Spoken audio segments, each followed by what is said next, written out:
Calling all truck drivers. Joel Wagner is the man at Daimler Trucks Perth who's going to sell you the best truck you've ever driven. He's in charge of the Fuso truck range, and he's able to help you out from light trucks to prime movers. Contact him at J Wagner at Daimler Trucks Perth. That's DAIMLER trucksperth.com.au, or ask for Joel on 9311 7400.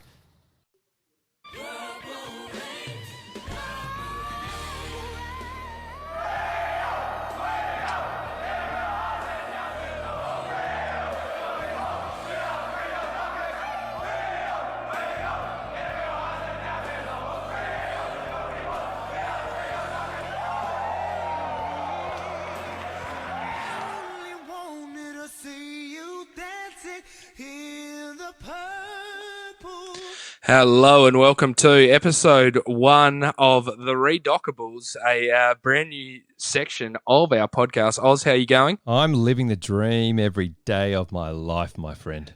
Now, guys, if you've turned onto this podcast and you haven't yet watched the game that we're doing, so we have got in the link in the podcast. We've got a link to the game on YouTube. We're watching the inaugural game, the very first game that was ever played by the Dockers versus Richmond at the MCG. So, guys, stop the podcast now and just go back and watch it because it's an absolute belter. And, Oz, in 1995, I was 7 years old. You were 17, mate. So talk me through what was your mindset at the time, and did it bring back any memories watching the game? Well, look, it did. Hello to everybody. Great to have you along for the first of the Re-Dockables. Look, vintage year 1995. A lot of things going on during this time, mate. The Adelaide Grand Prix, the last time in Adelaide moves to Melbourne the next year. What a memory. Mate, Qantas privatised, Telecom to Telstra, Paul Keating, Cheese TV begins. I mean, I could go on, but I won't. Basically, year 12 for me, mate. So living the dream. By this stage, I had just connected with my future wife in year 12. And I made the commitment to support the Fremantle Football Club along with a mate of mine, shout out Dorse, how you going? And we basically jumped ship, as in, we weren't really supporters of any other football club. We just, it was just, you watch footy. But for the Dockers to come in, we're excited about the previous announcement that was on the footy show about this random team called the Fremantle Dockers. And then to see them run out for the first time, mate, this brought back a lot of memories for me, sitting in front of a television, the old school NEC television colour with the curvature on the massive back end, if you will. This the old television that weighed about 80 kilos. Sitting there with my old man, going, "What the hell are we watching here? What's this colour? Who are these guys?" And watching something completely exciting, going, "Here we go, baby!" So, mate, a lot of memories. I had to laugh. I don't know if you were, and I'm sure you'll go into this in the not too distant future, but I found myself laughing a lot of the time about certain. I don't know why, but yeah. I don't know. How about you, mate? Well, mate, it was. Obviously, being 7 years old, I remember a couple of things. Number one, being at Tamblerup, back in sunny Tamblerup. I'm just trying to think. I should ask the old boy what we did in '95. Maybe we got a new car, or when I say new car, a second-hand car. But I definitely remember I had Mrs. Sheridan and Mrs. Herbert in the year 2-3 class at Tamblerup Primary School, mate. So two of the absolute great all-time teachers. Mrs. Sheridan, I think, actually won an award for WA Teacher of the Year a couple of years ago. But she was an all-time storyteller, mate. She used to put on voices and tell story. I vividly remember her telling stories after lunch every day. She'd tell a story read a book, not tell a story. And I vividly remember her reading Fantastic Mr. Fox and it being like the greatest thing ever. I was like, and she'd do voices for all the different characters and stuff like that. I was like, she's the best. So shout out to Mrs. Sheridan and Mrs. Herbert as well, who was also a great teacher. So, I'm pretty sure they were my teachers in year 2-3 when I think, yes, when you're 7, that's year 2, isn't it? I don't know. I wouldn't have a clue. Yeah. But, mate, just some things on 1995. which I found in my little research. South Africa beat New Zealand 15-12 in the World Cup, so no tries scored there. And of course, as we know, the South Africans did poison the New Zealanders the day before the match. They were. Oz, mate, how about this one? I've got this this question for you in terms of the Academy Awards, which are in '96, obviously, but the '95 biggest movie in '95 that you can remember. 1995. Okay, so I started dating Chrissy at the time. So the movies would be possibly Legends of the Fall, Braveheart. What else did we go and see? All the romantic movies at the time at the old Carousel Hoyts 8 cinema. If you can remember that in Cannington. Bring your own flick knife. And what else was at that time, mate? That was vintage that time. I can just distinctly remember those two. So the Academy Awards that I've got here, Braveheart won Best Picture and Director. Mel Gibson, Best Director. Nicolas Cage, Leaving Las Vegas. Did you watch that, mate? No, I did not. He won Best Actor. And Susan Sarandon for Dead Man Walking. Now, I've watched that. That's a classic with Sean Penn, I think. Oh, boy. I think it's Sean Penn. Yeah, with she's like a nun and he's on death row, something like that. Anyway, Oz, what do you reckon, mate? Let's get into this game or what? Yeah. Hang on, let me just put a... Mate, look, before we get into the GBD, look, mate, just some strange stuff that I noted from watching the game, some things that really stuck in my mind and how different the game's changed. Firstly, mate, and you can comment what you think about on this. Dennis Cometti. Is he not the greatest commentator of all time and a big Docker proponent? He loved the Dockers, mate. And he knows so much about waffle as well. I thought he was a real expert in there. No center circle was the funniest thing, like the inside center circle. And I was like, man, Spider Burton is running from a mile back. Like, what is going on? And a little bit of side action from the Richmond ruckman. Umpires in white, which is always funny to me because you know that I guess that wasn't too bad back then, and you can clearly see them. This one, and this is more for the footy nuts, huddles for kick-ins, which is just like people in ammo still try and do huddles, and it's like, with my coaching, man, I'm always so anti-huddles. I'm like, boys, just kick the ball out as quickly as possible. Just find someone, hit a target. And like people are like, huddles, like Bruno, huddle. And then people always run the wrong way, and there's always like a mistake. Like the whole idea with the huddle is that you all run in the same direction and you like flood an area and you win in weight of numbers, but it never works. No running score or time on during No running score or time during the game. Weird. I was like, how far? Like, what's going on? How long to go? Like I was watching it and I was like, how long is there to go in this quarter? What is going on? And I swear every time they kicked a goal or we kicked a goal, there was like 5 minutes to go. And then they'd kick another goal and there was still 5 minutes to go. I was like, what is going on here?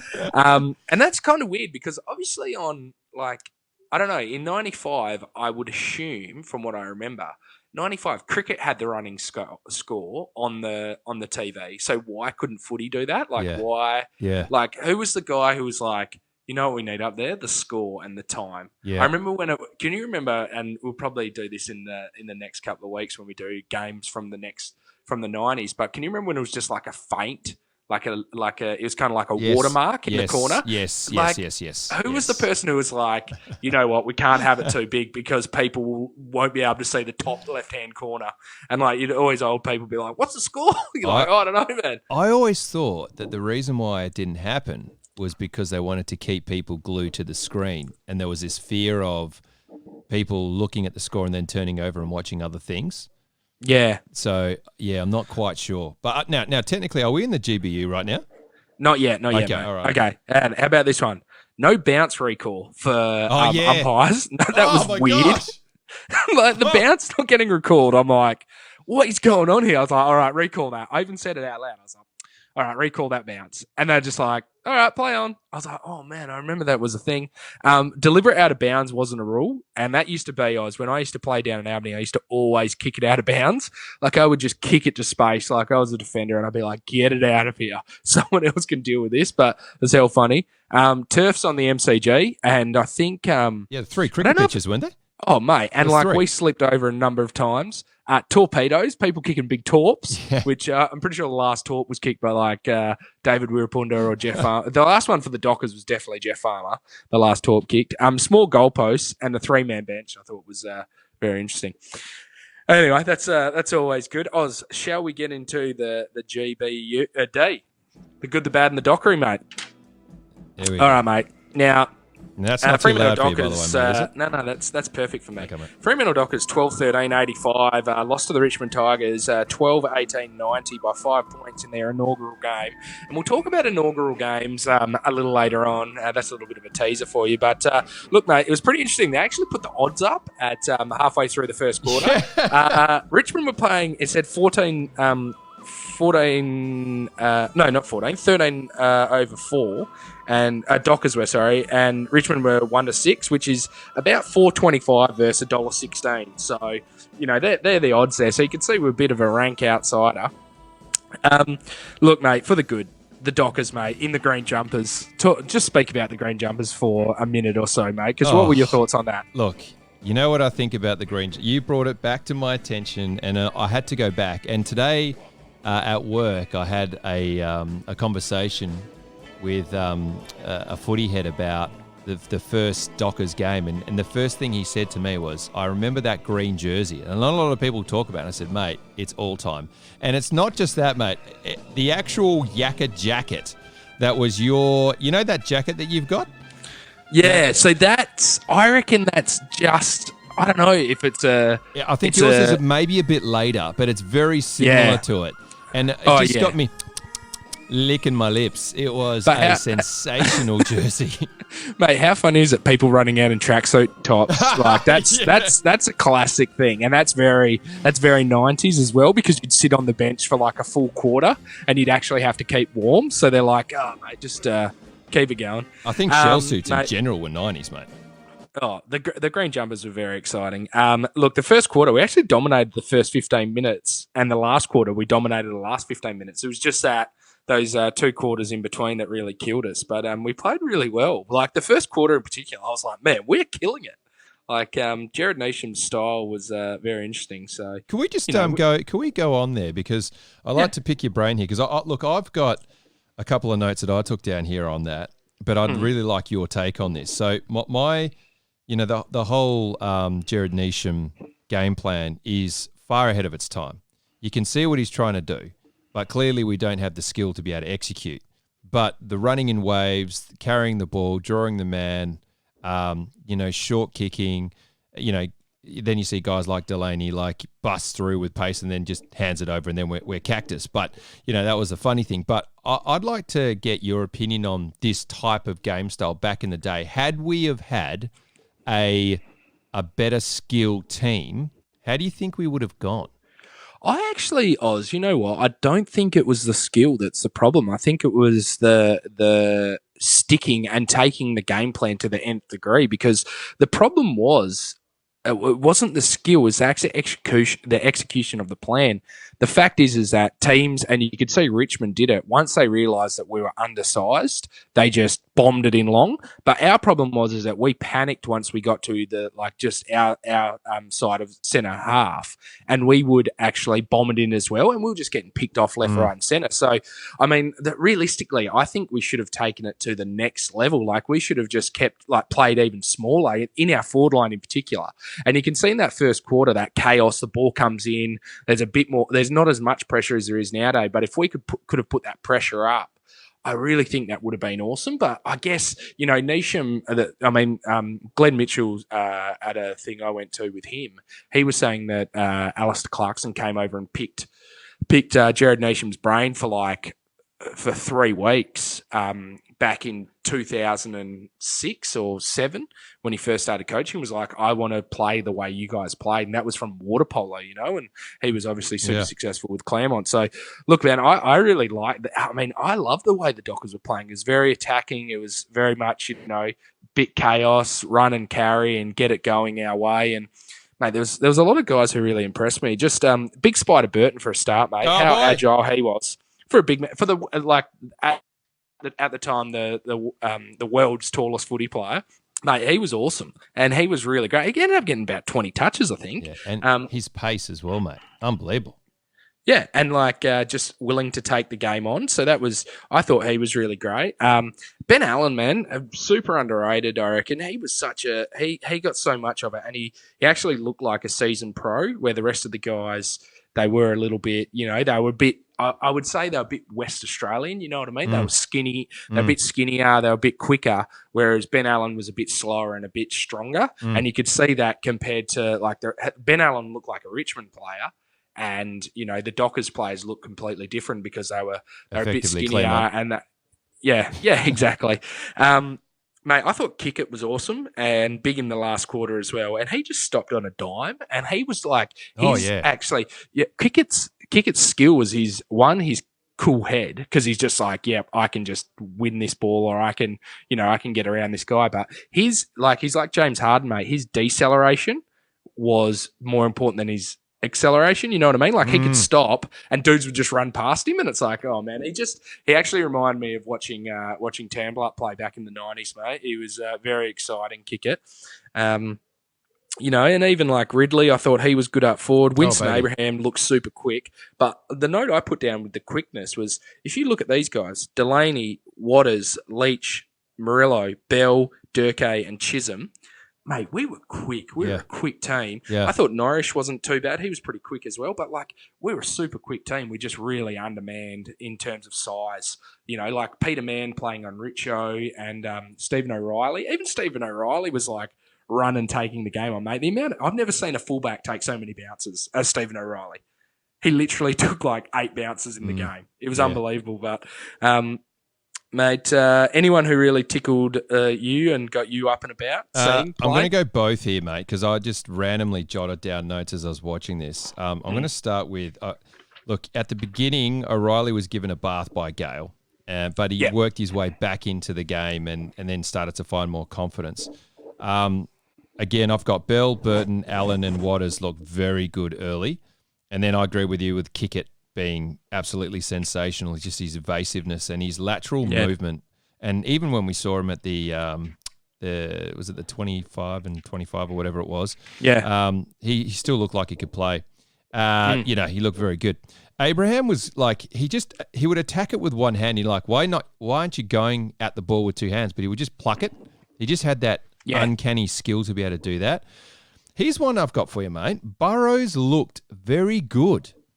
Yeah, he did, didn't he? He looked very good. And Cometti talked him up a little bit. He said, this guy can kick a bag.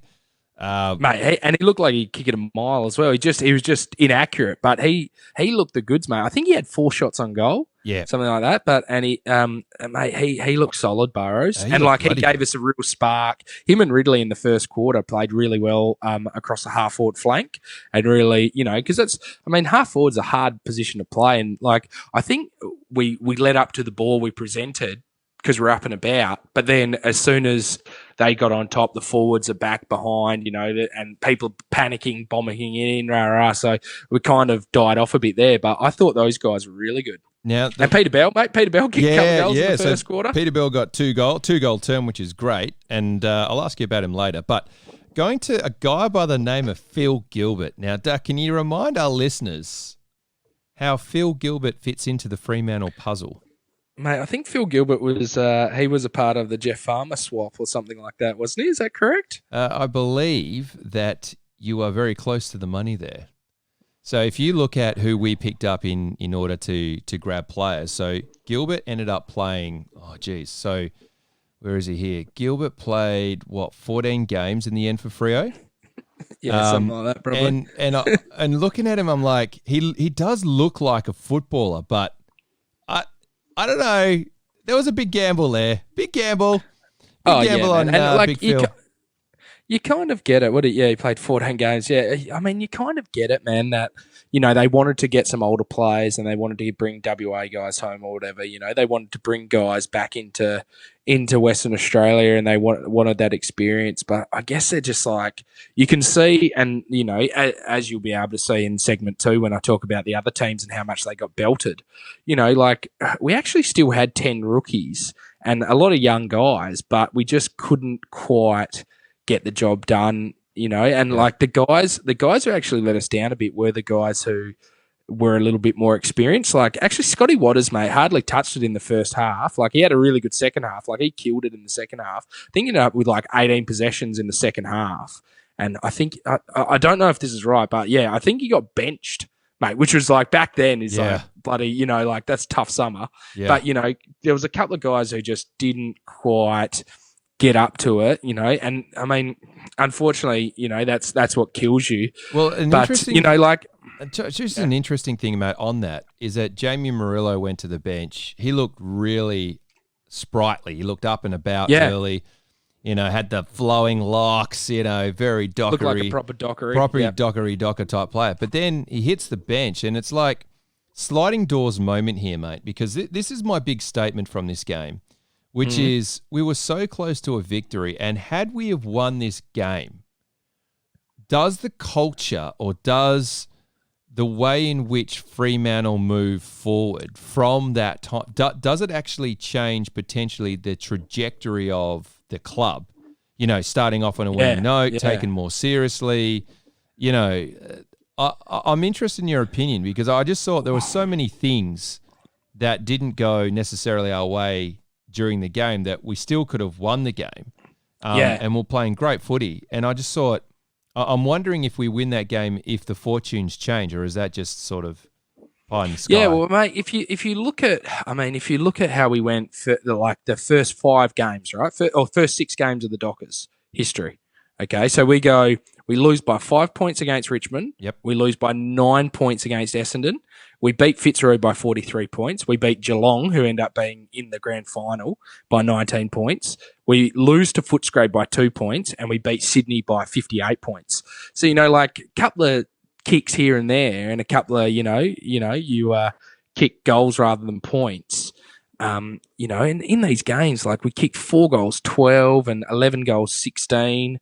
12 goals, 13, so we kick one. All it takes is 2 goals, we kick straight, and then all of a sudden we've won and we're 6 and zip. Like that's mental, mate. Like if we started off 6 and zip, like we're playing finals first year just about because everyone's up and about, but the depth was very limited. I was quite it was quite interesting when they said at the start of the game that Andrew Wills didn't play. That might need to check the thing on that. My mic just came out, mate, I think it's all right. You're back again. Andrew Wills didn't play despite being an experienced player. Like that's a bit like to me that was a bit weird. I think the other one was McGovern as well, who'd played before at Sydney, and he didn't play round 1. But I kind of understood, why they did what they did. But I thought Wills, probably could have played instead of a couple of other guys. But look, man, just on to the bad, because I think that's all the good stuff that we got. Look, the second and third quarter really lost our way. I thought Richo and Gale killed us. We're a bit small, bombed it inside 50, which is classic Dockers. And the Richmond defenders killed us. And in the defensive 50, O'Reilly and Mann just got killed by Gale and Richardson, like I said before. I thought this was pretty funny, mate. Delaney, O'Reilly and Mann all had like really terrible kicks out of the back line where they literally turned it over. I kind of like the confidence in taking it on and like the never say die attitude, but it was just, it was classic Dockers, man, like streaming out of the back line and just like miss the target completely. Delaney in particular, which, I will say, I actually worked with Tony Delaney and he's the world's nicest bloke. Yeah. Like he honestly is. And like, my bias on the early Dockers, so I swear my old man just hated Jared Nation because I reckon he hated Claremont, hated Jared Nation. So he hated he loved the Dockers, but he just hated the way we played because it wasn't traditional football. So, man, he was like, oh, Neesham's terrible and this guy's terrible and this guy, and he's like, Tony Delaney's such an idiot. And like Delaney took the game on, but man, he made some mistakes. He was so funny, like, classic, like, I think at one stage he took 4 bounces in the defensive 50 and then turned it over, like kicked it off the side of his foot. Yeah, it was and horrible. it went out of it. Yeah, it was horrible. I know the way he took it, but that's why I said early on, great game plan. Not necessarily with the skills. I thought it was pretty funny as well. Scotty Waters, when the game was just about there to be won, he actually completely missed a hand pass. Yeah. Like he had the ball in his hand and he just didn't hand pass it. It reminded me of Rory Lobb a couple of years ago.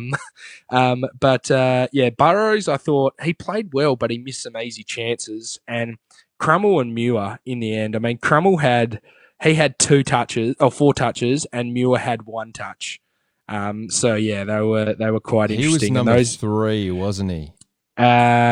Crummell is. Hang on, let me have a look. Because I think if he was number 3, he's the dude that spoilt Ridley late on in the piece. Oh yes, spoilt Ridley and did nothing else. I was like, oh my god, Crummell. That was his only game for the Dockers. Now he may have gone on and been a good player, but he just had a stinker. And Muir, what number was Muir? Was 20. I think Crummell ended up going to Hawthorn, didn't he? I'm sure he did. Crummell was 13. He ended up going to Hawthorn. And where's Muir? Muir, 17. And he did nothing. I didn't see him do a damn thing. I couldn't tell you what he looked like. So yeah, very, very interesting, mate. And onto the Dockery, mate. Look, is there any other bad stuff that you wanted to talk about in particular, or just want to get I had the following. I didn't even know who number 3 was. I said number 3 sucks. Just spoiled Ridley, killed the game for us. I said, where are we here? Crummell number 3. Yeah. Okay. Cheating umpire delays the bounce at the end for Richmond's favour. What's going on there? Yep. Deliberate. Yep. The play on. So the Peter Mann play on, the horrible mistake in the back line where he played on under pressure and got tackled because he didn't know who was behind him. Well, I thought that was just like crazy. I think they didn't call the mark, but the umpiring was quite interesting. Like did you notice how the special comments hated the over umpiring? And I was like, mate, you just wait. But I actually really enjoyed from the umpires, and this is what annoyed me about the last one where they took ages to bounce the ball, was they were like literally, holding the like my ball, come in, bounce it. Like they didn't have to be like, I'm coming back this way, like watch out for me, I'm coming backwards. It's like, where else are you running, mate? There's nowhere else. Just come in, bounce the ball. And actually the bounce of the ball around the ground made it a little bit, open the game up a fair bit. You know, like it allowed people to, like, because it's chaos, the bounce of the ball, mate. Very interesting. Anyway, Dockery, mate. Here we go. Murillo breaking his jaw and having 12 touches in the first half, like another injury-prone, promising Docker. Like, is that not Dockery? Oh, mate. Mate, our first touch of the ball was Ben Allen going back from a free kick, slipping over, and then having to hand pass it. I'm pretty sure that was our very first possession as Dockers. Like, does that not sum up the Dockers or what? Yeah, it does. 2 players got done for running too far. I think one was Delaney. One was definitely Delaney. Chisholm, I think.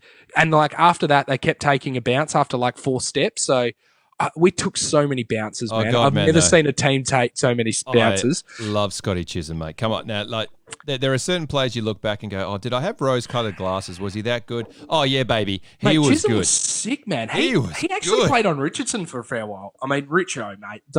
Richo was my favourite player when I was younger. Ditto. I love Richo too. Was epic, man. Like, he looked so good in the second and third quarter. And then finally I had, obviously the umpires taking about 5 seconds per bounce. And then in the last minute of the game, they took 20 seconds to bounce the ball twice. Yeah. And I was like, what are you doing? But that was classic wind the clock down, man. That was classic tactics, bro. Yeah. Yeah. So very interesting there. Did you find anything funny? Yes, mate. I've got a Docker moment, which is, of course, the cut to the sole Fremantle supporter wearing the Fremantle getup, who had the blonde, long-haired mullet off his face, probably had a few brewskis before he got to the game, and it was a dead ringer for Clive Waterhouse. And I'm like, if that's not the Docker moment in terms of fans, like, that's us, mate. It was classic. And he's going off his face like, yeah, man. All right, Oz. Well, let's go to a break, shall we, mate? When we come back, we're going to talk about the 95 season in general and just see how we went. We're going to have a look at other inaugural teams, and we've got a little bit of a quiz coming up. Beautiful.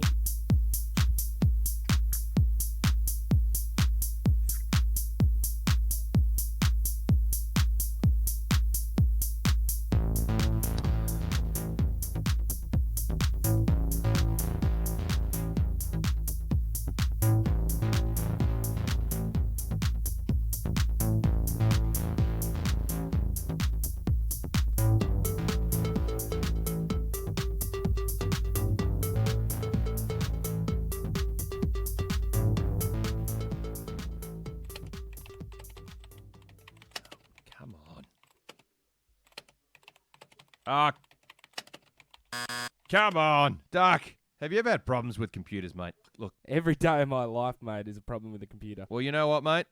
I've got a solution for you, buddy.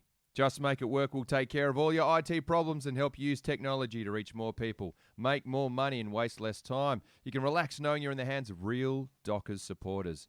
Get on to jmiw.it,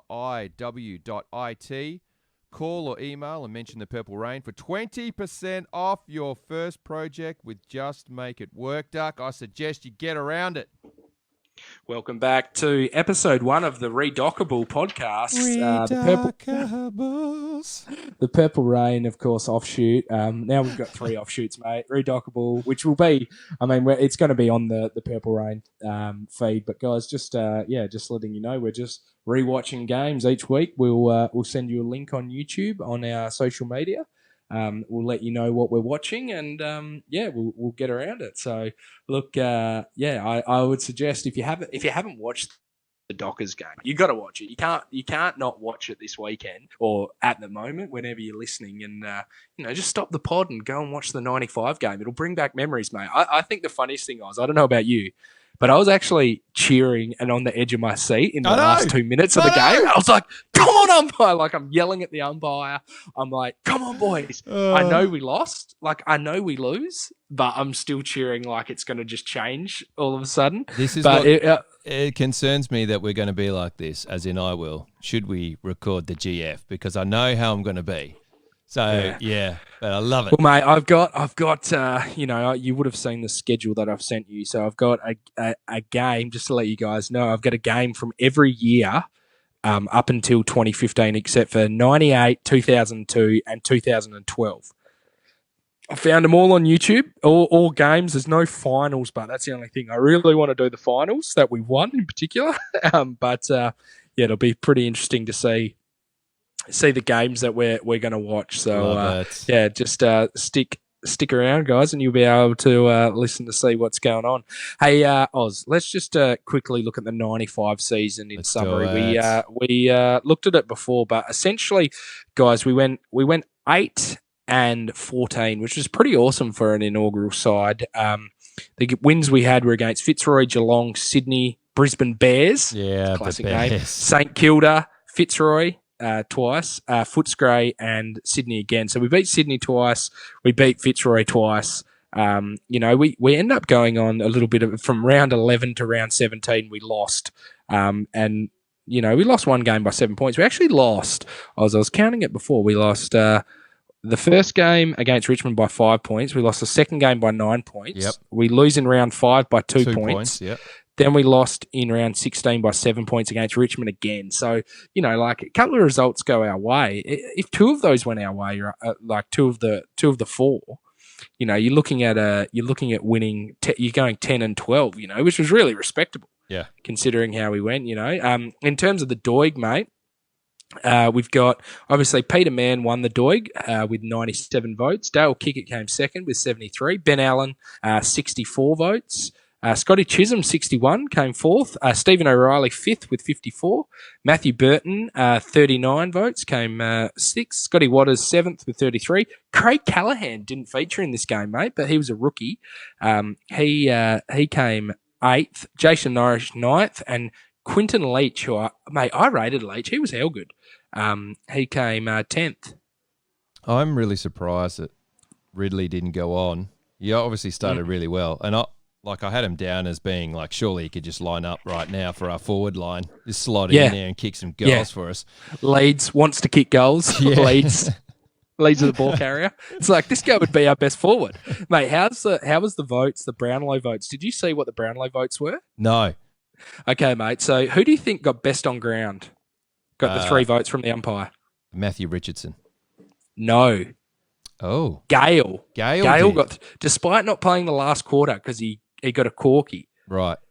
Mate, and just, side note, how good was the boundary reporter? Oh. Who was that guy? I've never seen him before. I've never seen a jacket that big. Oh. That was extra, extra, extra large on a very small man. And the cuts to him, and he was like, reminded me of the great Drew Branfield. 2 votes. Who do you reckon got 2 Brownlow votes there, Noz? I'll give you a clue. It's from the Dockers. Ben Allen. No, it was No. Todd Ridley. Ridley got 2 votes, mate. Really?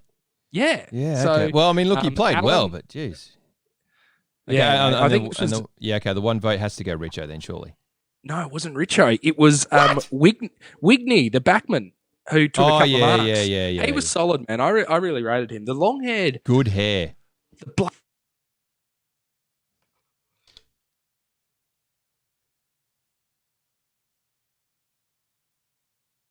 This is vintage. This is really my era of Richmond, mate, with Campbell and Knights and Gale and Richo. The flowing Mate, locks. super exciting.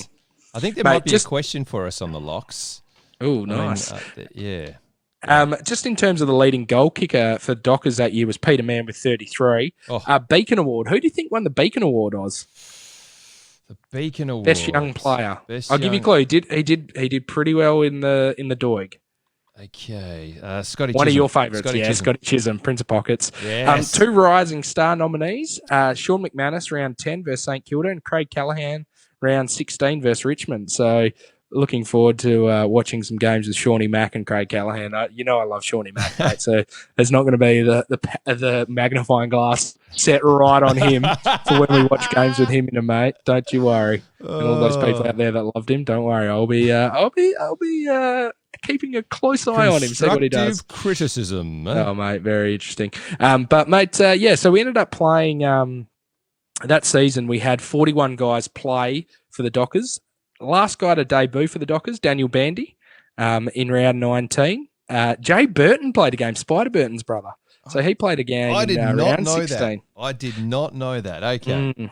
Yes, and a couple of good players. Kingsley Hunter debuted in round 12. But, mate, how many changes do you reckon we made from round 1 to round 2? From round 1 to round 2? Yeah. I reckon we made a lot.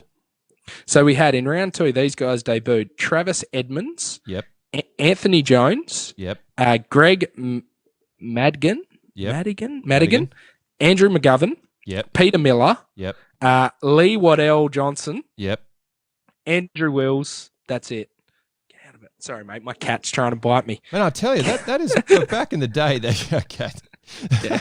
Sorry. Bloody cat's just ripped a hole in the bloody. Speaking of ripping a hole, mate, how about that explosion at the back of my parents' house? Good time. Anyway,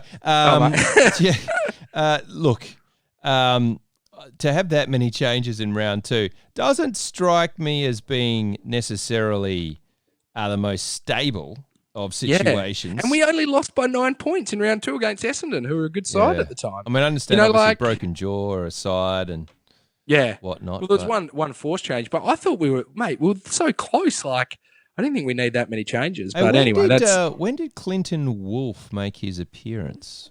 Clinton Wolfe makes his appearance in round 7. Right. Because he played, 4 games or something? 5 games? Yeah, 4 games, mate. Yeah. Mate, you're right on the money there. Yeah, oh, my God, my cat is touched. What the hell is this cat doing? Sorry, mate. So sorry. I'll take a photo of it for the podcast, for the social medias. But essentially, my cat is behind my behind my computer and like playing with stuff. Oh, anyway, I was look. What do you want to talk about in terms of footy? Just in terms of that year, 95. Carlton win the flag, 141-80 versus Geelong. Yep. Greg Williams wins the Normie. Paul Kelly wins the Brownlow. Gary Ablett wins the Coleman with 118 goals, mate. And he went 3 years in a row kicking over 100 goals. Unbelievable. And Nick Holland won the Rising Star. For Hawthorn? Yeah. Wowza. Okay. Yes, Nick Holland. Yeah, a bit of a blast from the past, mate. So, yeah, very interesting. Now, Oz, mate, before we go on, I just want to quickly talk to everyone about how we went in our inaugural game versus other teams. So, Port Adelaide, their first game that they played, they lost by 79 points to Collingwood. Okay, now we had in our inaugural game, guys, we had average age of 23 years and 117 days, 0 players who'd played 100 games, 429 games total, and 10 debutants. Port Adelaide, 1 person played 100 games, 10 debutants. Their average age was 23 years and 154 days, so a bit older than us, and 551 games experience. So they were more experienced and they got belted. Plus they were hoarding players from the Sandful. Yes. Mate, Gold Coast, they lose to Carlton. by 119 points, mate. All right, in 2011. Wowza. They have 700 game players. They have 12 debutants, so a few more debutants, but of course there's one more on the bench as well. Their average age is 22 years and 223 days, but their games played was 1,180 games of experience. If you look at that list, and I don't know everyone, but I'm like, if you look at that list and you go, young guys coming through, let's start with current docker Brandon Matera. So you got guys like Zach Smith, Prestia, Matera, Carmichael Hunt, interesting, Dixon Bennell, Mate, a lot of good young players was Jared Brennan, Gary Ablett, Josh Fraser. I mean, that's not that's a reasonable Campbell team, Brown, brother. mate. That's a reasonable team. Who was Daniel Harris, mate? I can't remember that guy. Who was he? He had a head, played 150 games, and a body. That's about it. Yeah. Nathan Bock, mate. Nathan Bock was good, man. He's just Bock. Just injury prone. Riscatelli, mate. Harbrow. Yeah. Yeah. Mate, that's a Some good players team. here. That's still a pretty good team. Yeah. Who's It's Alec interesting. Imagine? I don't know. Who we got here? Don't know. Who's that guy? Never played another game at Oregon. Oh, boy. Never heard of him. Mate, how about this one, Bud, as well? Obviously, GWS, they lost by 63 points. They had two guys who'd played over 100 games now. Happened to be James McDonald and Chad Collins, who'd played 250 and 240 games. Yeah. 17 debutants, average age of 21 years and 123 days, and 643 games experience. So, essentially, Oz, in the last four teams to debut in the AFL, we had the least amounts of games experience, mate. Yep. So, very, very great. Like, underrated effort in how well we did, mate. Oh, exceptional. And Underrated. let's talk about this for a second. And I don't want to get on my soapbox here, but I am. And number one, we didn't get the concessions that these other teams received. We didn't pilfer from the draft like these other teams. Propped up cash-wise like these other teams. We never received that. So really disadvantaged from the get-go. Basically had to start with a waffle team with a few experienced players, sprinkled in, and to get where we were able to in that first season is quite remarkable. And obviously the professionalism develops with the club down the track. But if you look at that, if you look at those players, you'd go that Gold Coast list should not have been smacked by 119 points. Exactly. You'd understand the GWS team because they're basically kids. Like all of those guys were kids, basically. A bunch of 18 and 19-year-olds. But we held our own, mate. Yeah, something to be proud of there. It's good. It's good. Hey, Oz, do you want to do the quiz now, or what are we going to do? Can I give you a little quiz and the listeners? Okay. I'm going to give you a little bit of time. So what I'm going to do, and this goes back to circa 1995, and this current top 10 playlist comes from this time. Now, your task out there, listeners, as well as Duck, is to try and give me in order the songs and the actual band or the artist, if you will. Okay. All right. Get a pen and paper or just visually yell it out. I don't care. Here we go. All right. I'm going to crank this up a little bit, mate, so it might be a bit loud for you. That's all right. Now, because it's so vintage and old in this montage, it starts off a little crackly, but I promise you the audio does get better because you know what I'm like. All right. Here we go.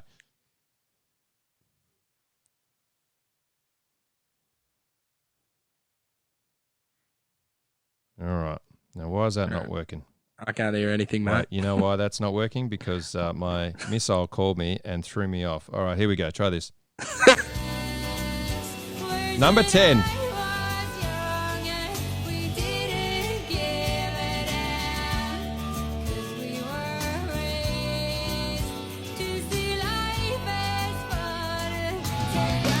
Number 9.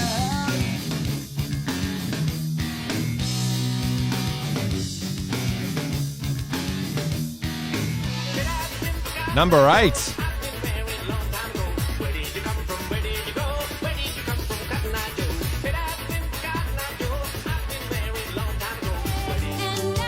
Number 7.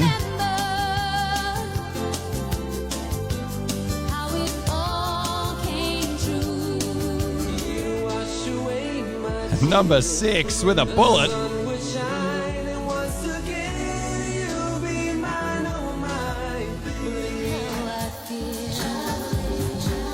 Number 5, a bit raunchy.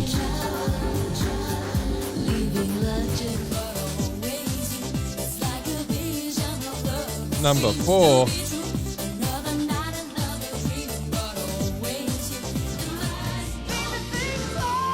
Number 3.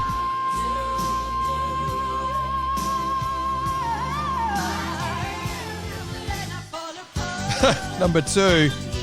From a great movie too, with a great band.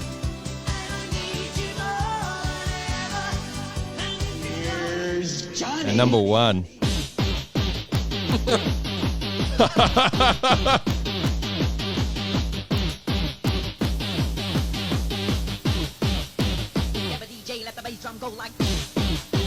All right, mate. So, look, there you have it. That's the top 10 at the time that we played our first game. And I tell you, mate, I had to do a bit of deep diving for that. So, you still there, mate? You still alive? Yeah, mate. I'm here. I'm Okay. here. All right. So, for those of you out there, follow along here. Number 10, can you remember what that was? Mate, I can't even remember what the 10th song was, mate. Okay. Just read out the All songs, right, mate. okay. I haven't got a clue what in order, mate. Because to be honest, when I listened to this for the first time, I didn't get 2 of them, and I was disappointed with myself. Number 10 was "Ode to My Family" by the Cranberries. Number 9, "When I Come Around" by Green Day. Oh, yep, got that. That was from their first album, Dookie. Number 8, "Cotton Eye Joe" from the Rednecks. Banger. Oh, James Street Nightclub, hello. Number 7, "Sorrento Moon" by our own Tina Arena. Number 6, which I didn't get, was "Sukiyaki" by 4 p.m., not to be confused with 5 or 6 p.m. Number 5, "Bedtime Story" by Madonna.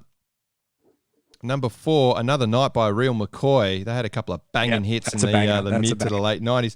Number 3, "Think Twice" by Celine Dion, who just loves those long ballads, if you will. Number 2, "Total Eclipse of the Heart" by Nikki French. And there was a great movie which... yeah, old school. Yeah. Yep, that's the one. Oh my gosh, sorry mate, that's just that's a good, yeah. Anyway, and number 1, "Here's Johnny" by Hocus Pocus. Oh, there we go. I knew it was "Here's Johnny," obviously. All right, Oz.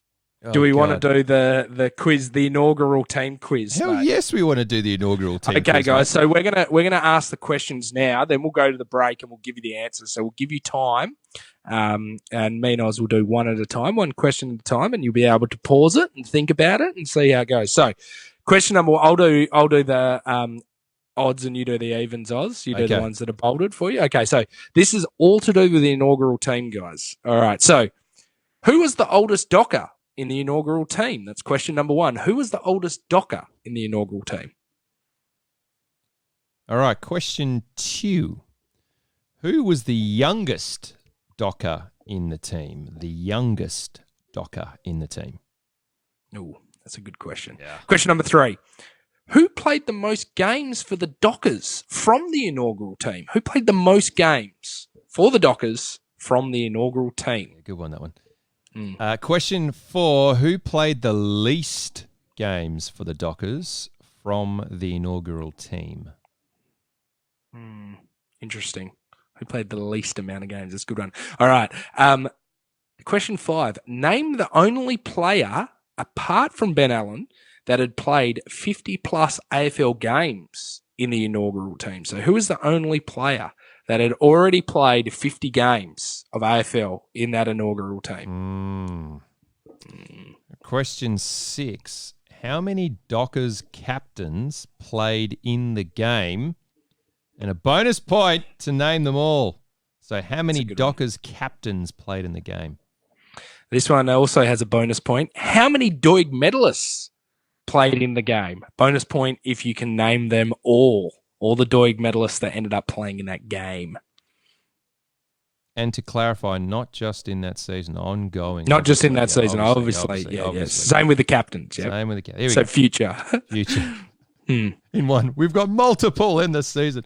Question 8. How many Dockers in the game also played for North Melbourne in their career? And a bonus point if you can name them. How many Dockers in the game also played for North Melbourne in their career? It'd be safe to say there's a number. Yeah, there is a few. Okay, question number 9. Who was the only inaugural Docker that changed his number during his time at the club? The only inaugural Docker player that changed his number during his time at the club. Bonus point if you can tell me what numbers he went to from. That's, mate. You're a genius. If you could get that, you deserve to be rated as the number one Dockers fan. Yeah. Yeah. All right, number 10. Which inaugural Docker kicked the most goals per game in his career at the Dockers? That's a real tough one. If someone gets that. Yes. Not the most amount of goals, but most goals per game. Per game Goals in his per career. Game. All right, Oz, let's go to a break. When we come back, we'll have the answers to those questions, so you can pause it now. And we've got listeners' questions coming up after this.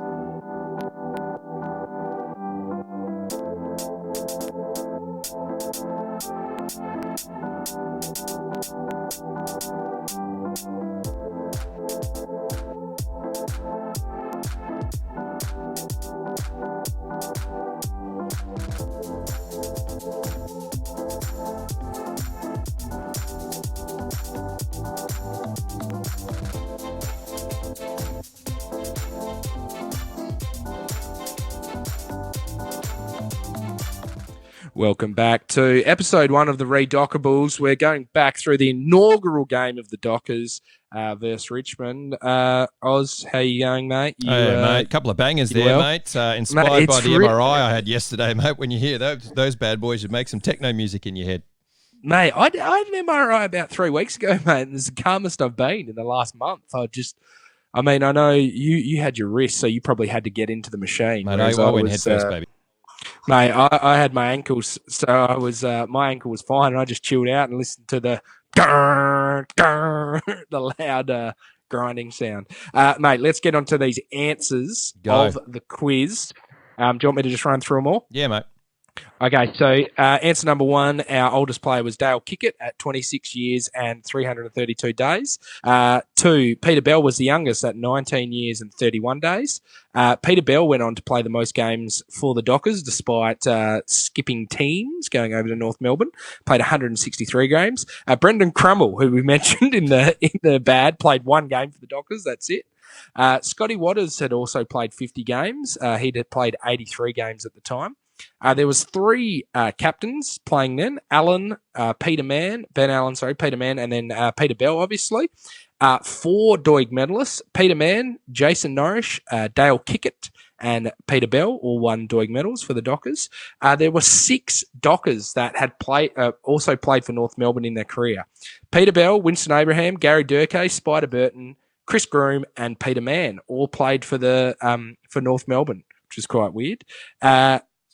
Jason Murillo changed numbers from 47 to 12. And question 10, Chris Groom averaged 2.5 goals a game. Baby. So for the Dockers, whereas I know Ridley averaged a few, 1.5, and Peter Mann ended up averaging 1.5, and Winston Abraham about 1.5. But Chris Groom kicked, and I'll just bring it up here. He ended up kicking, where we got players in 95. And why are you doing that, mate? Chris Groom, 18 goals in 7 games. Yeah. And going back to that, the Brendan Crummell 1 game, he actually went on to have a pretty good career at Hawthorn. So quite interesting. Mate, can I give a real hot take on Chris Groom? Yeah. Mate, and this is, I'm glad we're doing this in segment 3 because I feel like it's the hottest of hot takes. Can you guys remember the deep dive? Hopefully you can. But Chris Groom was a part of the Andrew McLeod trade, wasn't he? Is that correct? Mate. I ran this by you yesterday or the day before, but I think there was actually a good deal. I think if you look at our pace and what we had with what I said before, Murillo, Leach, Delaney, Abraham, Durkay, Chisholm, we were really quick. and we needed a key forward. Chris Groom kicked 3 goals in his first game. He's a big, tall bloke. Yeah. And he was good, man. He was solid. Like, he played well. How many seasons did he play for us, mate? I think he played 1 season, but he ended up playing. He played for North Melbourne afterwards. I don't know, but you know what I mean, man. He was solid, man. I think I see why. I'm not completely upset now. Obviously, everyone's got a PhD in hindsight, and Andrew McLeod, he was a champion, but I understand it now. I kind of get it now. You know, it's weird because we're so undersized. We did need tall blokes. And I know we went after Stuart Lowe and this and that, and, you know, but I really think it wasn't that bad. And people are probably just like throwing their iPhones out the car or like crashing their car on the side of the road listening to this. But I mean, honestly, I don't think it was that bad. It wasn't that bad a deal. Like, people obviously are just like, you're an insane person, Duck. Like, what the hell are you talking about? I love your hot take. I don't agree with it, but it's the hottest of hot takes, mate. Here's another hot take for you, mate. Spider Burton right now would kill this competition. Oh, mate, he wasn't unbelievable. He was not only was he big and agile in terms of, you know, being able to move for a big guy, but mate, he was quick and his hands were great and he had skills. He was selling candy, mate. He was doing all sorts of. Mate, he would kill it right now. He would absolutely kill it. Yeah. Unbelievable, mate. Just his movement was elite. Hey, let's do some listeners' questions, shall we, mate? I've been looking forward to this. Hang on, let's see if I've still got this lined up. No, wrong one. There we go. There we go. It wouldn't be a purple round without me making a mistake. Here we go. Mate, let me start with Tom Bow. Great effort from a ragtag bunch of discards and oddballs. I do think that we might have been short a quality player in each part of the ground. Yep, I think that's definitely true. Was it Neesham's game plan that managed to make some of these players look good? Also, bit of siren gate at the time, with the time not being called on in the last ball up. I thought Richmond had a couple of weird-looking players, so he's gone. Neesham's game plan, mate, what do you think? Made the players look better than what they were? Yes and no. I said at the beginning, like, I like the game plan, like carrying the ball, drawing the player, you know, definitely a lot of water polo about it. There's definitely a lot of basketball about it too, and the positioning and so forth. But, I thought the skill, for me, it was the skill that let us down. With classic that, Dockets. with that style of play. But I really enjoyed it, and I think his style or game plan, as you pointed out before, was suited towards quick ball movement and quicker players, and so the quicker players looked a lot better. Agreed. What do you think? Oh, I thought it was. It's obviously before its time, and it's a little bit weird. But looking at it now, it actually looks like how you should play footy. Whereas back then, I would have understood people being like, "Oh, what the hell is this? This is crap." But like, all we needed to do really to win that game was just lower the eyes. Like, the difference need to be not long kicks, because we run and carry, but we were doing these massive long kicks where, because of the positioning. Nowadays that would be really good because there'd be one-on-ones and stuff like that. But because of the positioning, like, we're just getting outmarked. So just needed to lower our eyes and shorten our kicks, and we would have been right in there with a red hot sniff baby. Now, first of all, I love the listener questions. We asked for questions on the actual game, but we're getting questions about. No, mate, they're all over the place. Fine, mate. Here we go. Yeah. This is from Mick Recab.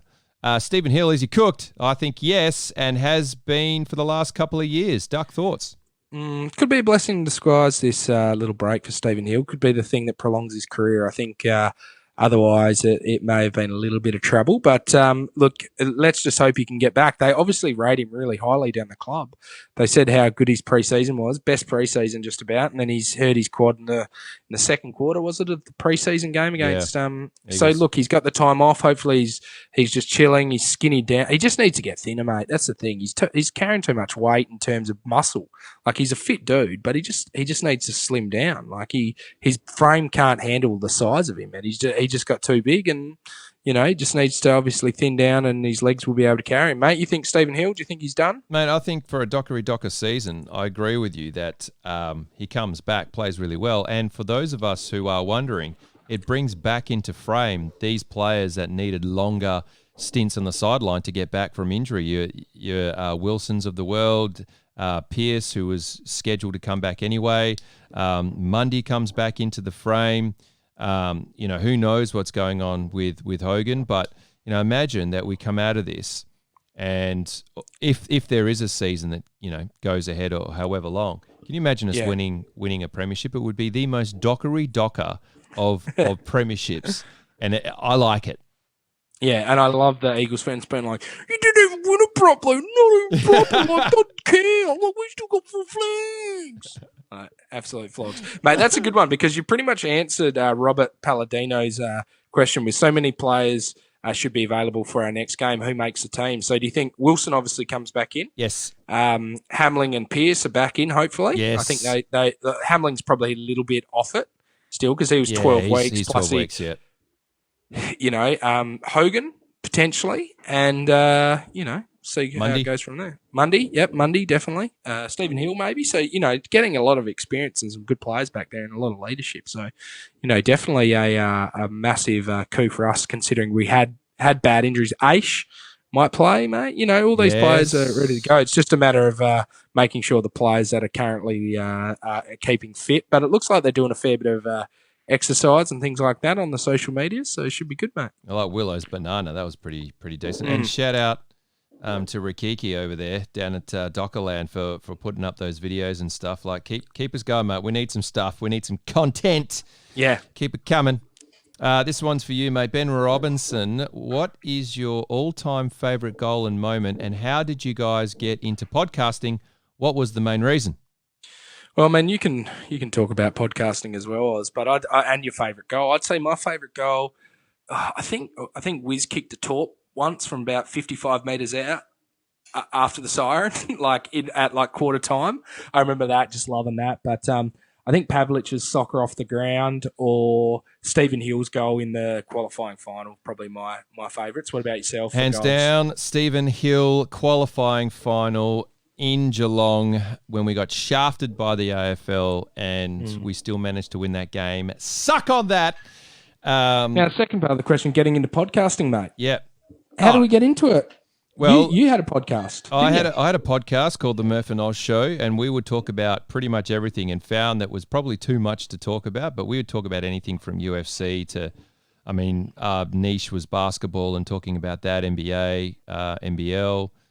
And then, Freo stuff, I would always find that I wanted to talk about more than I could because Murph was an avid West Coast fan and bought into what I was talking about. But, I'd like to sort of expand on that. And I still remember to this day, it was a staff parent sundowner. No, it was a staff. No, staff is a staff sundowner. Staff family sundowner. Yeah. It was I think it might have been your second year there? First or second year? Second year there? Second year. And I've just grabbed you and go, mate, we're doing a podcast. And you're like, yeah, let's do it. Yeah, very okay. And we nutted it out. Nutted it out. I just remember I went on the Murph and Oz show to talk cricket because obviously you only know about T20, the future of cricket. We talked about the Ashes series, I think it was. Baby. Yes. Potentially. And I was talking about Nathan Lyon and how much he was a crap bowler and definitely on a red hot banter on Nathan Lyon. But yeah, I just remember being like, man, I want to do this again. I really love doing it. And so we talked about it and we're like, we both love the Dockers. There's no Dockers podcasts out there. So let's get it done. That was we love talking about Dockers, man. And I was like, I love podcasts. I love talking about Dockers. I'd love to see how this goes. And, it's taken a long time, but we finally refined it into a pretty good product, hopefully.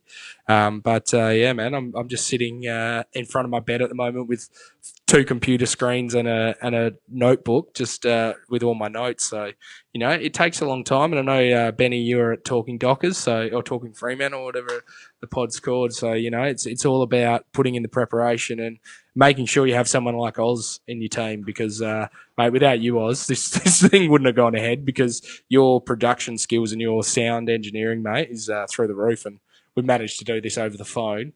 And hopefully it sounds up to your standards anyway. Yeah, thanks, mate. Appreciate it. I can tell right now that the quality isn't, but that's all right. We'll get there, mate. In dire times. In dire times, mate. You go. The next question is from Bahundi Williams, and shout out to you, Bahundi. I hope you're going all right over in Melbourne at the moment. He said, which players from this 22, the first game, would you like in the 2020-22 all these twos are making it would make Richie Beno flush. Yeah. So, of the 22 that 2 for 22. that played in the very first game, geez, that's a long time ago now. I can't even remember what the team looked like. Yeah, I right. might have to Okay. bring it up, mate. So we're talking about the one we just when we talked- played. All right, here we go. I've got them. I listed them here. You've got them? Yeah. Bell, Burton, Allen, Kickett, Abraham, and Ridley. Lock it in. And look, I wasn't sure about. I mean, Groom looked pretty good. Yeah. Yeah. Do you have the players at their ability, or do you have them like so? Peter Bell, he was like. Do you have him for his whole career? Well, that's what I mean. I mean, we keep him from 19, and he develops into a premiership player at Fremantle. Mate, I didn't get it. They said that he won South Fremantle's fairest and best. Correct. As an 18-year-old. Also an Aquinas old boy. Pretty good. How did we not hang on to him? What are we, insane? Like, what the hell was wrong with us? How did he get delisted? But, mate, he wasn't helping himself with that haircut as well, with the Korean stereotypes, mate. He definitely did not help himself. Mate, I reckon, Scotty Chisholm. Scotty Chisholm. Dale Kickett, Scotty Chisholm. I think that I think Allen and Abraham, maybe Spider Burton. I'd said, definitely Burton. Come on, sure. Yeah, definitely Burton. So I'm going Winnie Abraham in the forward line. He would be great for us. Ben Allen in the guts. Yeah, Spider Burton in the ruck instead of Big Hodor. Yeah, and then Dale Kickett, and that's all I'm going with, Dale Kickett. Now, having said that, if Big Hodor goes up again, he snaps him in half, Bruce Reed style. But just his mobility, mate. He's just, for a big guy. I actually forgot how good he was. Yeah, that's a great question, Bahundi. I read that question completely wrong. I was like, oh man, what is it with the first games? But that's a really great question of which guys would you like. Maybe every week we can do that. Every week that we do one, we'll have the Bahundi question of which guys would you like in the team from that. That's good. I like that. We didn't actually go through the teams, Oz. We were meant to go through the teams, but it doesn't matter. That doesn't matter. Your question, you're up next, mate. All right, Liam Carter, now that all the nightclubs are going to be shut down indefinitely, does that mean we get our centre-half forward back? Oh, very interesting question. And I noticed on Instagram, our man Hogs was up near us, near where I live, doing some stuff around Kings Park and going for a walk. But he seems like he's in a really good spot at the moment, mate. And look, all I can say is if we can get back to this season and we can get the big Hogan's Heroes up the front, mate, at centre half forward or at full forward, and just kicking the bag for us, I mean, it'd really have me. Oh, mate. Licking my lips, licking my lips. Current game plan. Oh, boy. Yeah, that's boy. it. Next question is for you, Oz. I'm just skipping. Sean Warne is for you. Hey, Woody. Should the green jumper be brought back in 2021? Yes. Also, do either of you boys have any hand sanitizer? I saw you had the hand sanitizer today, mate. It's good to see. Mate, green jumper. So I was talking to Bretto down at Dockers, and he was saying about maybe they might bring back the sideways anchor, which I know it's a treat. But I feel like because the green is the away jumper, that's the hard thing. But I would love to see if the green jumper, if that made a and like why not just release it as something to buy? Yeah, like bring it out. It would sell like hotcakes. Mate, Trust me. Everyone would love the green jumper. Oh my God, yes. Absolutely. What would be your thoughts, Oz, if we played our away strip was a green with white chevrons rather than white with purple? Oh, boy. Would that be too freaky? Oh, boy. Just like if we play a game on St. Patrick's Day, just like pure green jumper. Just like, here you go, guys. Now, if it wasn't... Mate, I'm all about playing in different jumpers, eh? Like, I'm all about it. Like, more jumpers, the merrier. There's a great Seinfeld episode about playing in cotton. Playing in wool. You know the other thing? That was another thing, the old jumpers. Yes. Yeah. Yeah. And the other thing that would have been great for Retro Round is to have yakka. But unfortunately, obviously, commercial rights can't do that. But that's what, define the Dockers, the hard yakka, the workers in the overalls pulling out the anchor from the rock. Yeah. Anyway, mate, next question for you. James Alexander 1. If list sizes are reduced by 10 in 2021, who is not on our list next year? That's the first question. Ooh. And then the second question, Duck, is never waste a good crisis. What are the opportunities for Freo here? I think just getting our players back and, really stuff like that in terms of, all right, we're going to get those guys back. We're going to, get them fit and firing. And, it gives us time as well to be like, I know we can't get together, but you can get in that mindset of what's J-Lo's game plan. I think that's pretty important. But, if we could train still, that would be a lot better. But we can't. The players can't train together. That would have been a real help if they could train and not play.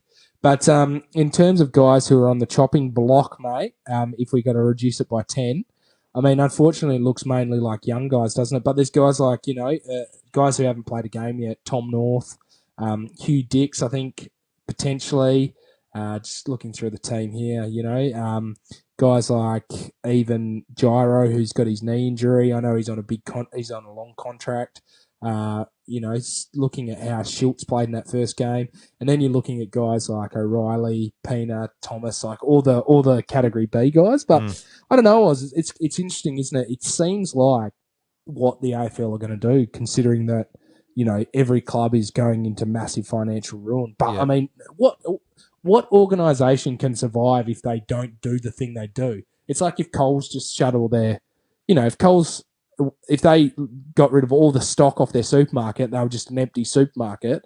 They're like, oh, we can't make any money. It's like, yeah, no shit. Like, of course you can't make any money. Like, there's nothing here. Like, footy can't make any money if there's nothing to be made, Like, how are they supposed to survive? So, look, I think it's really tough, and most businesses will fail if they can't do what they're supposed to do. So, if they end up reducing the numbers to 35, I find that quite interesting because I always thought the numbers were going to increase, but actually the chats around most of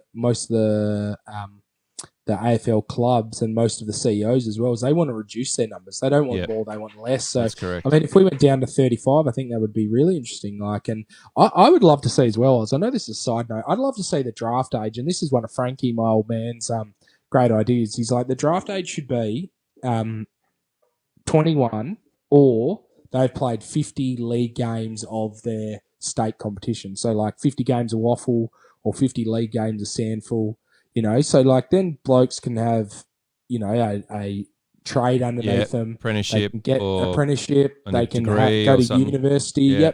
Yep. And they can do all those things and they can just be normal young people and they're not in the spotlight and they're, they mature more and, you're probably going to see a lot of different players come out from there. But it would be really great if they could just go, look, we're going to do under 21s and that's it. You get drafted. That's what the draft age is now, 21. But, it's like college football, they play until they're 21 a lot of the time. So, it gives players more time to develop and get better, and it makes the waffle competitions and the next step down competitions actually relevant because at the moment they're irrelevant. Like, I wonder how the waffle's going to survive after this. Yeah, that's the tough the one. waffle and the VFL. Like, they talk about the VFL, mate, like it's going to fold. And, the NEFL and the Sandful, like all those competitions, how they're going to survive from this. Like, they rely so heavily on their supporters, and they're not good. Like the supporters. There's no footy product, so it's a bit of a tough one, mate. All right, am I up next? Yeah. Guys, this is from Joseph Giuliano. I think I butchered his name there, but here we go. Hey guys, got a question for the podcast. Just wondering, do you think that if Freo had kept Rossich and Ross and lost heaps of members, that they would have lost more than $1.6 million, which they had to pay out for Rossich and Ross? That would actually be a blessing. That it was actually a blessing with what's happened now. If we have kept those two but lost heaps of members, could have the club almost be dead? So let's say Rossich and Ross stay. People were like, I don't want Rossich and Ross. I'm chucking in my membership. Yeah, and then ask for their... So memberships drop. Yeah, ask for it back, especially now. So $1.6 million is a lot of membership. But, yeah. You know what I mean? Like, it's a lot of membership. So yeah, as you say, look, PhD in hindsight. But I would say... Given the way the club has gone, it's going in a different direction, and there's no, there's no negativity about going in a different direction. I think it's a rejuvenation of the club in many respects, and that's no disrespect to the great work that was done before by Rosic and Ross.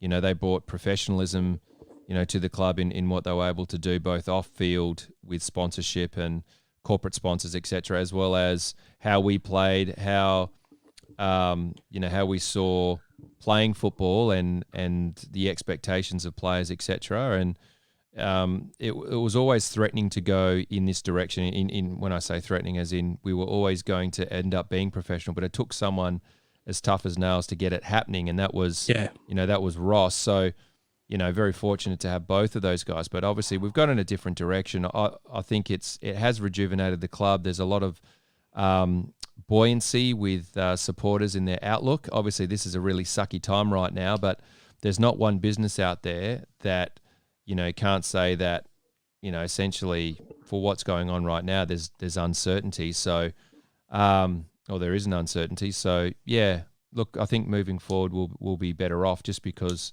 we've decided to go in a different direction, and who knows what that brings. Hopefully fortune. Yeah. And a premiership. Yeah.